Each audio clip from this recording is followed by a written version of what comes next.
So we're now on Daf Mem Vav Amud Beis, and Rav is talking about a case of a rhea that they peeled off the outer membrane and kahina sumka. So now, as we said on Amud Aleph, that the inner membrane is rose-colored. So now, when you look at the lungs, you don't see the white color of the outer membrane because that was peeled off. All you see is the inner one, kshera, because we say that the inner membrane protects the lungs, and therefore the animal will survive. It's kosher.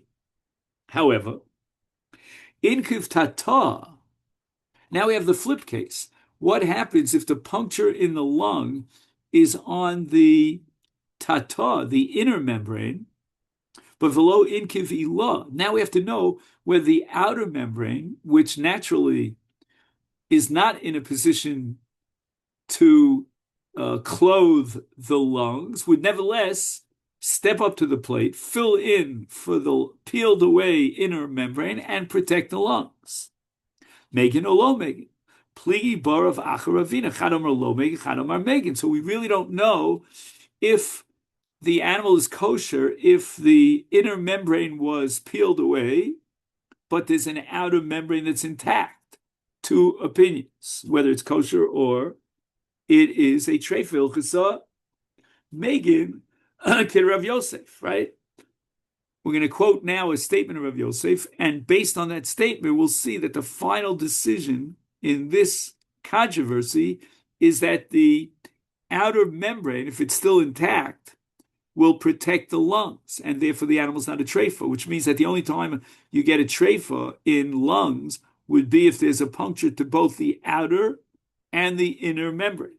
The Omer of Yosef, Hayrea di Avsha. Okay. Now this is a very, very famous Gemara. And we're talking about, is there a hole in the lungs? Because as we said before, if the lungs are punctured, even a mashahu, the animal's a treifa. So now we hear a noise, avsha. Like in Hilchos Shabbos, we have something called avsha milsa. You know, if you do something that makes a lot of noise, you're not allowed to do that on Shabbos. Anyway, so there's now a kind of a noise that comes from the lungs. What is that noise? It's the noise made by the hissing sound of the air escaping from a hole in the lungs. And now we want to know, where is that point where the hissing sound is coming from? Says Rav Yosef, Mosvinon Allah Gadfa. So now Rav Yosef is like, if you have a question about air coming out, you put a feather and you see if the feather starts shaking. He gives you three options, actually. Allah is on top of the spot where we think maybe the air is coming from. Gadfa. So that's number one. What's Gadfa? Gadfa is a feather. Roka is spit, saliva. Gila. Gila is straw. So again, with saliva, I guess by putting some sort of liquid on top of this area where you think the hissing is, and maybe there's a hole, you're going to see whether the saliva starts like shaking around. So the key word here is called bitzputz. And bitzputz means, in the case of a feather or a straw, it flutters. And in the case of saliva, it bubbles. Ve'ilo kshera. If nothing flutters, then we have every right to assume that there's no hole in the lungs. The hissing sound is coming from air escaping into space between the membranes. Okay, that we didn't get to that yet.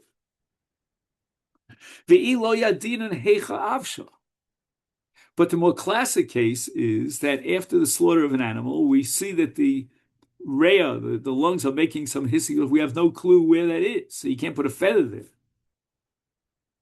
Okay, so this Gemara that we're about to learn is world famous.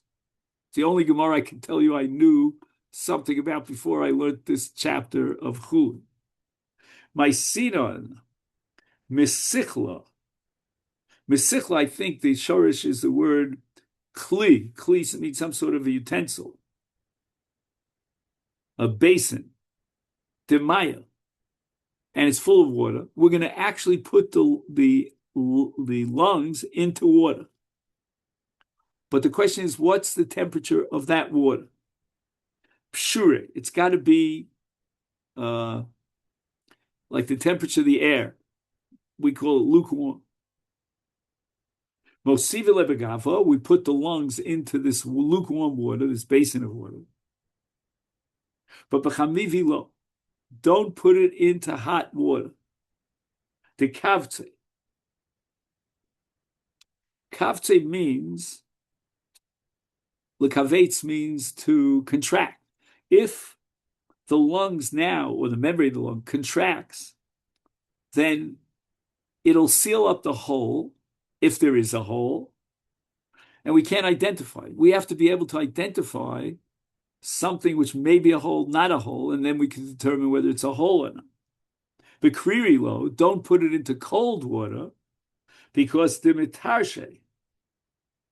Mitarshe means that it makes the lung tough. It stiffens the lung, causes the membrane to be drawn more tautly, and it might develop a hole where none existed before. So therefore, elamosiva v'pshure, you put it into lukewarm water. The temperature of saliva after it leaves the mouth, or water drawn from a river summertime.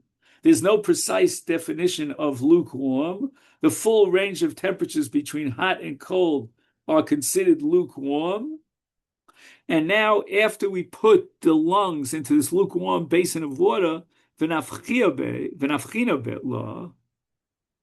then, I don't know how we do this exactly, but we inflate the lungs while they're in the water.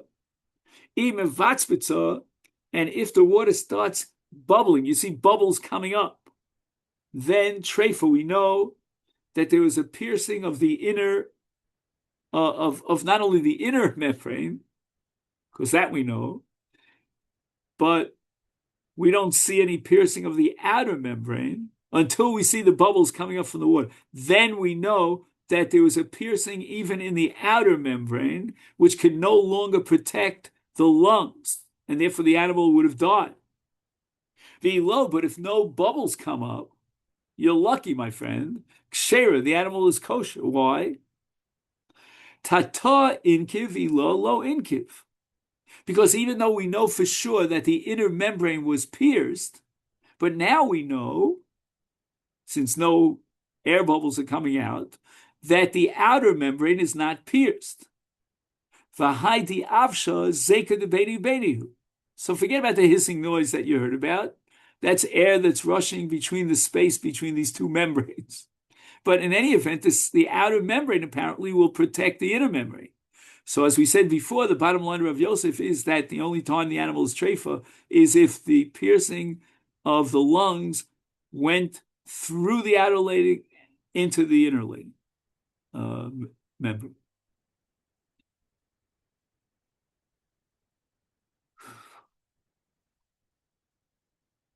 Okay.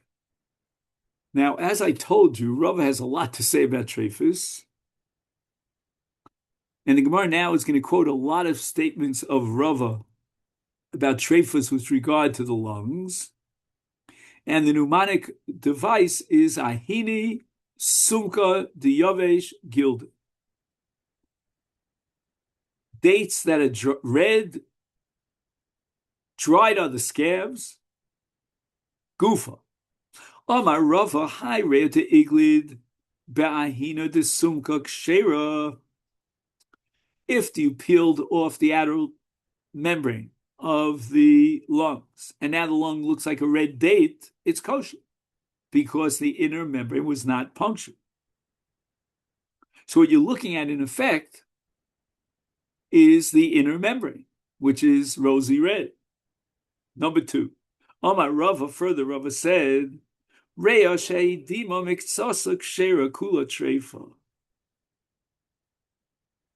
All right, what's going on over here? This is a very strange statement of Rava. Rava said that there's an oozing of blood in the tissues of the lungs. And Rava makes the following distinction. If this oozing of the blood is b'miktsasa, you see it only in part of the lungs, then the animal is still kosher. If it's in its entirety, bekula, then it's treifa. Amalei Ravina l'Rava. I don't get it. Miktsasa, my timer, why are you telling me that the animal is kosher if the reddening part was only in part of the lungs, the ahajabari, because the animal will become healthy again.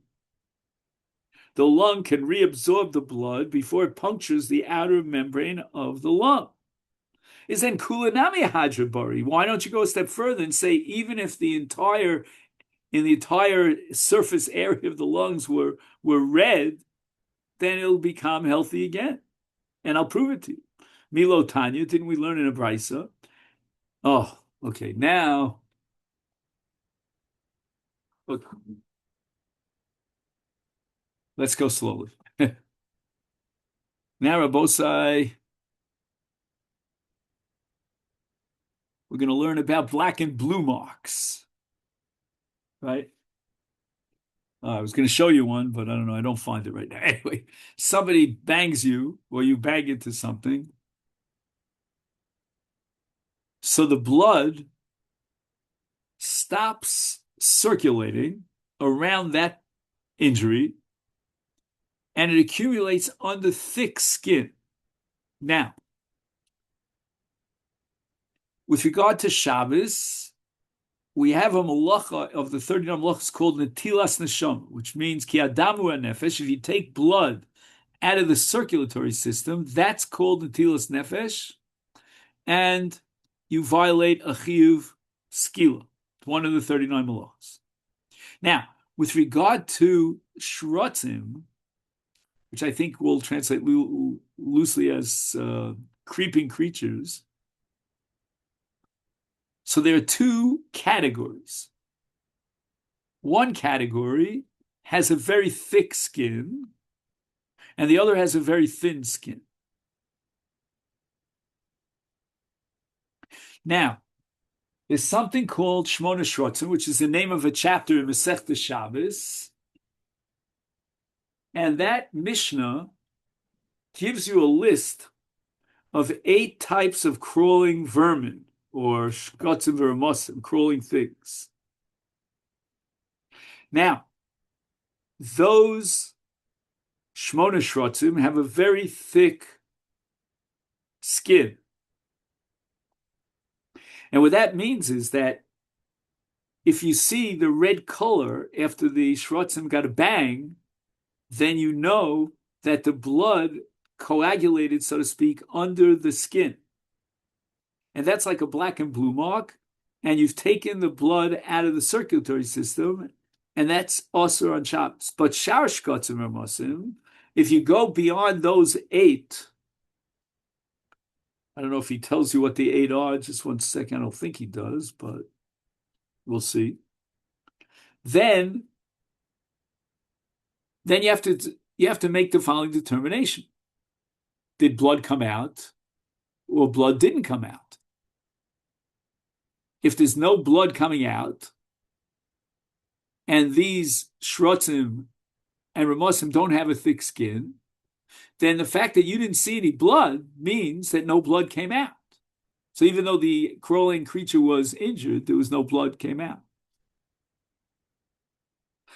So how do you determine netilas neshama with regard to all shrotzim except for the 8, that's only if the blood came out, because then you know it was removed from the circulatory system. So if a person bangs a sheretz and bruises the sheretz, then they're not chayiv for violating the Shabbos unless it bleeds, because they are thin skin.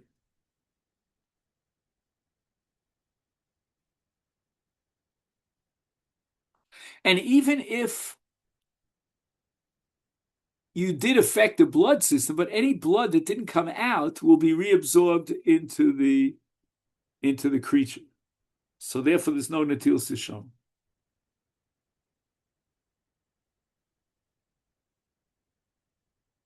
Now, what does this have to do with lungs? That's the topic that we're studying today.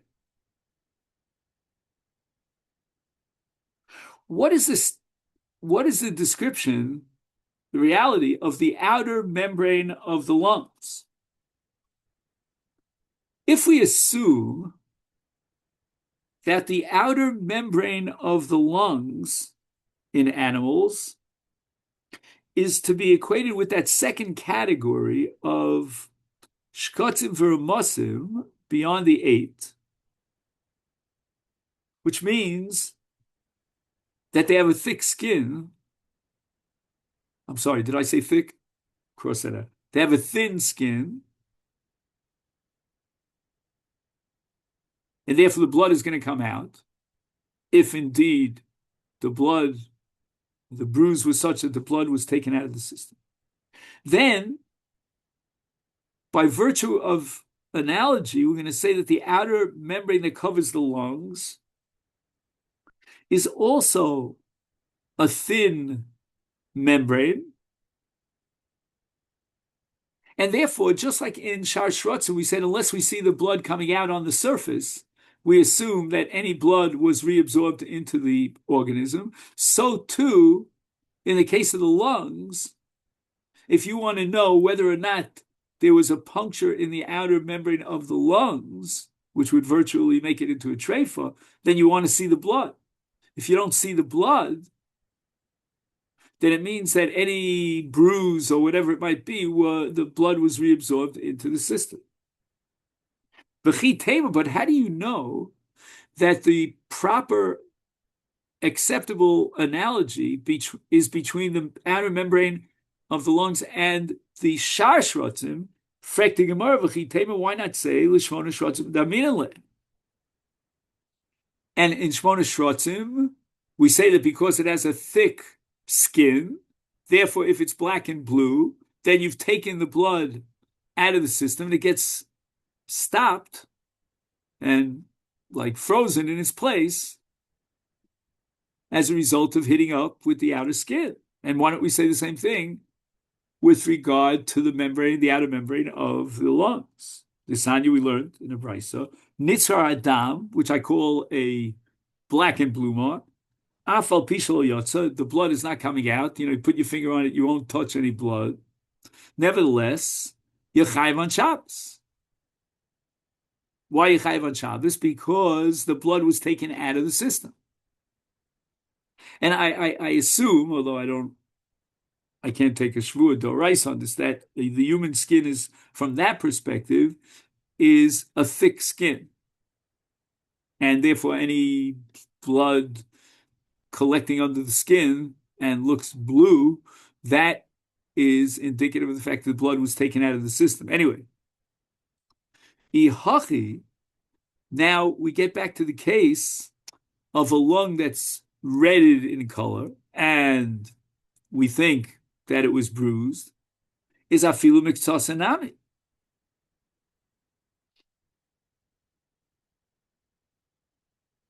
Because now you're saying that the redness that you see that manifests itself is a result of like a black and blue mark in one of the Shmona Shrotzim, and therefore the blood was taken out of the system. It will not be reabsorbed, and the animal should be considered a treifa.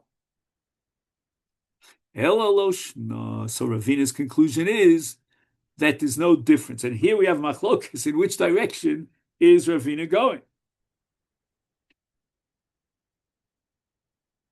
The lung is not considered punctured because of mere reddening, the animal remains kosher.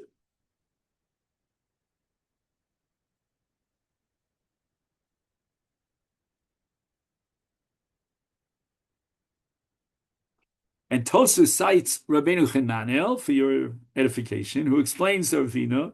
His conclusion is just punkfaker, just as the lung that reddened in its entirety is treifa, so too if it's reddened only one part, it's treifa. Because we're going to equate the membrane of the lung with the Shmona Shrots. Omar Rava. Now we're on Roman numeral number 3. Rea sheyavsha miktsasa treifa. Right, the rea should be soft in its natural state, in its normal healthy state, because it's full of tissues and blood vessels and so forth. But if they opened up the animal after the shechita and they find that the lungs are dried up, it's a treifa. Now, to what extent? Kama, Omar Papi, Mishmei de Rava, everything's in the name of Rava here. Kedesha tiparech b'tziporeh. We're going to have two opinions here about how dry is dry. According to the opinion of Papi, in the name of Rava, it's so dry that if you take your fingernail and put it next to the rea, then the membrane is going to crumble. It's like the Gemara at the beginning of the third parak of Sukkah. When is a lulav considered so yavesh that it's possible? It's so dry that if you put your fingernail up against the lulav, it disintegrates. However, the Gemara says that statement in the name of Rava reflects only one opinion. Kiman, whose opinion? Ki Rabbi Yossi ben Hamashulam, which is against the Tanakama. Now, where is this? This is a Mishnah in Bechoros. And I believe, unless I'm jumping the gun, that we're talking about mum, where the Bechor is a Baal mum. Now, one of the mumim that applies to the ear of the Bechor is yavish, if the ear of the Bechor is dried up. The Eza hi yavesha, what constitutes a dried up ear in this case? She'im tinoke v'eda motzia tipas dam. This is not the shita that we've been saying and transmitting in the name of Rava. It's a different shita Tanakama. That what you do is you take a pin and you put it into the ear of this Bechor and see where the blood comes out. Rabbi Yossi ben Meshulam Omer, Yovsha Kedei Shetei Nefreches Vitzon. No. That's not dry. It's got to be really, really dry.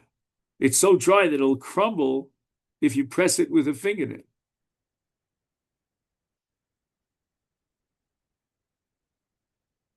So even though you dried it to the point where it doesn't bleed when it's pierced, that doesn't make it into a Baal Mum. And therefore, when Rava defines the Rea as being treif because it dried up to the point in which you put the fingernail in it and it collapses, that reflects the shita of Rabbi Yossi ben Hamashua. Gemara says no. Afilu temer Rabbanon. Rava might hold like the Rabbanon, meaning the Tanakama of the Mishnah, who would certainly agree in the case of a lung that it's not treif unless it's so dry that it crumbles. But why do the Rabbanon insist in tinokev in the case of the ear of the Bechor? The enamotzia tipas dam, gabi ozen b'Bechor dekashalit beizeka. Right, we're not talking about an inner organ like the lungs.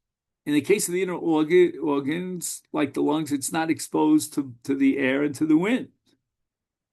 And therefore, once the ozen of the Bechor is so dry that no drop of blood comes out, then the winds because the Bechor is exposed to wind, will just completely, uh, I guess, destroy the animal.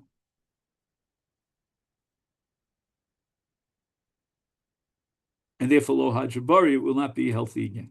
Vol rea is an internal organ. De lo kashalpe avira. There's no wind exposed to it. Hajabari, it will become healthy again if it's dried to the point in which it doesn't bleed.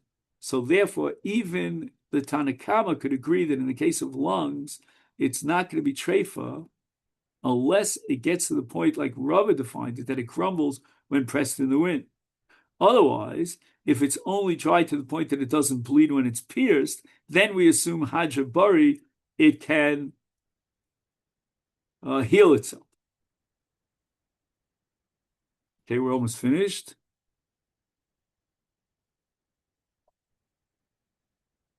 Biyama Rava, right, Roman numeral number 4.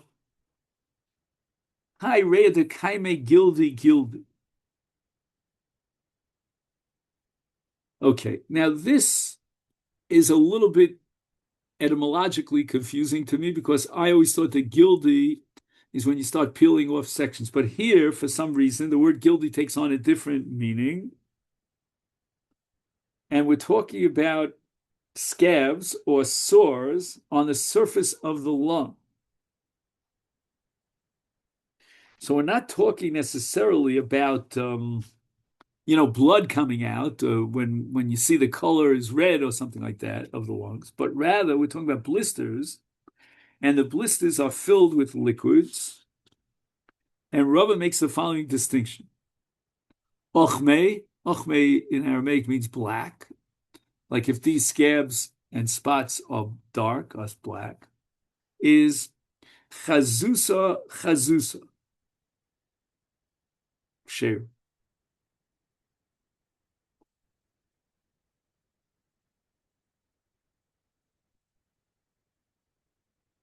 Okay. So we're talking about discolorations of the lung. Which colors rendered the lung treifa and which did not?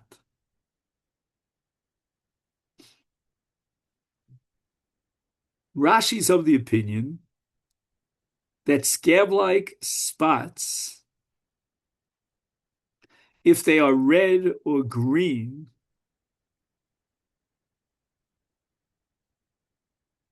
they do not render the lung treifa.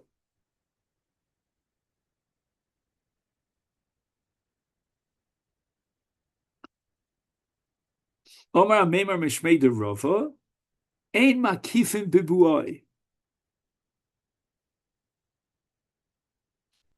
We do not compare punctures in the case of punctured blisters on the lung. In other words, don't compare one blister to another.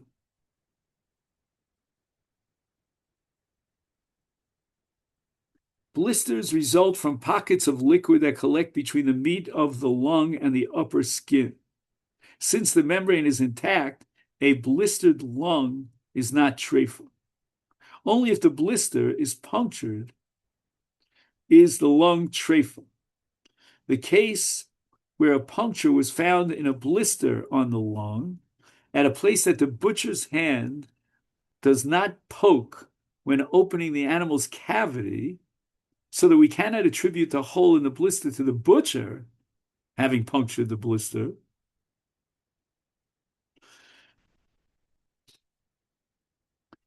Thus, we are uncertain whether the hole in the lung occurred before the shechita or after the shechita. Now, in the case of an ordinary puncture in the lung, which is not a result of the knife of the shochet, the Gemara provides a test for determining whether the hole was made before or after the shechita. We make another hole in the lung and compare the two holes.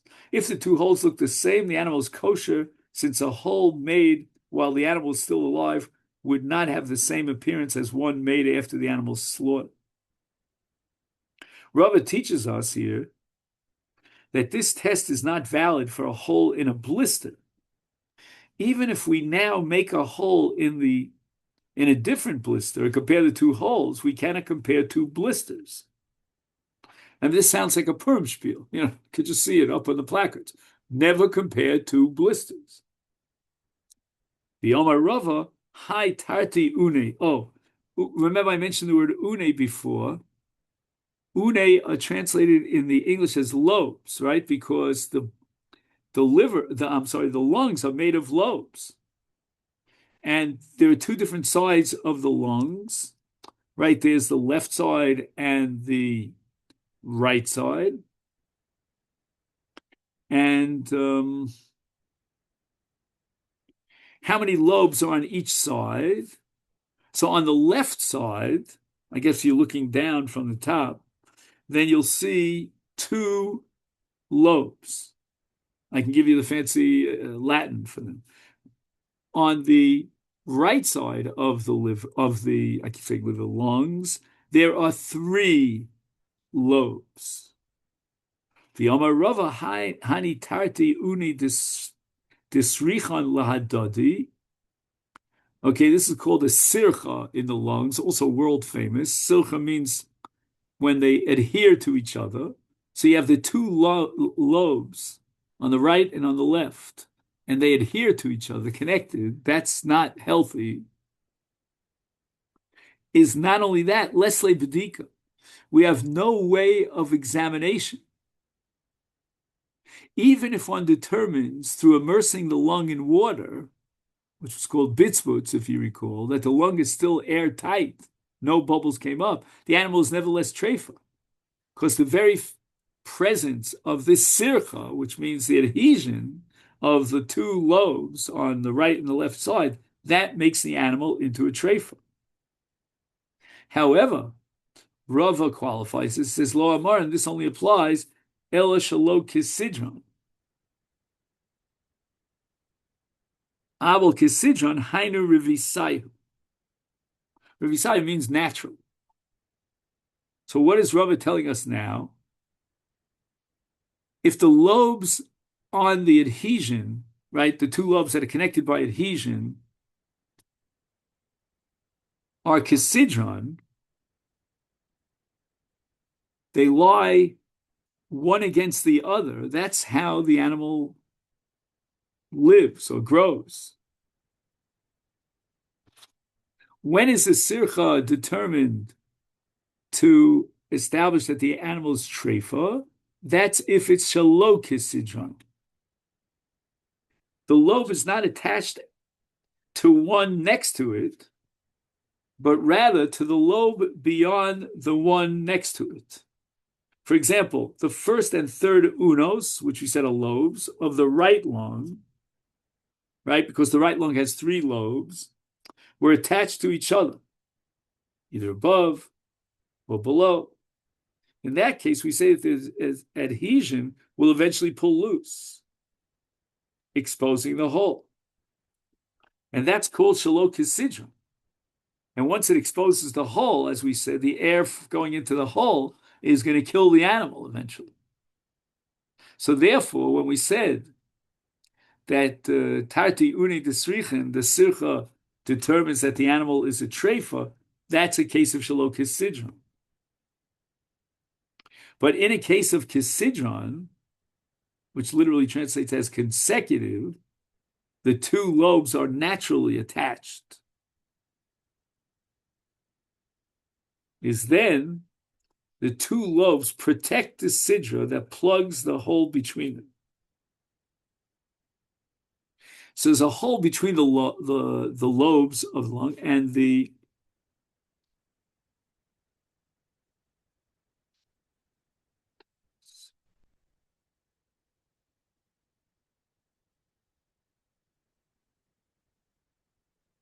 circle, which causes an adhesion of the two lobes, will actually protect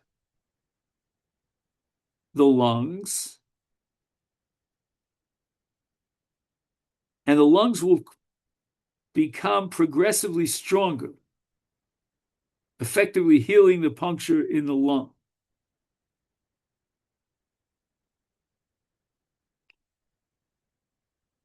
Okay, and finally, we have the fifth ruling of Rava, which in Mirza Hashem we will pick up tomorrow. Okay, then. So that was Daf Mem Vav.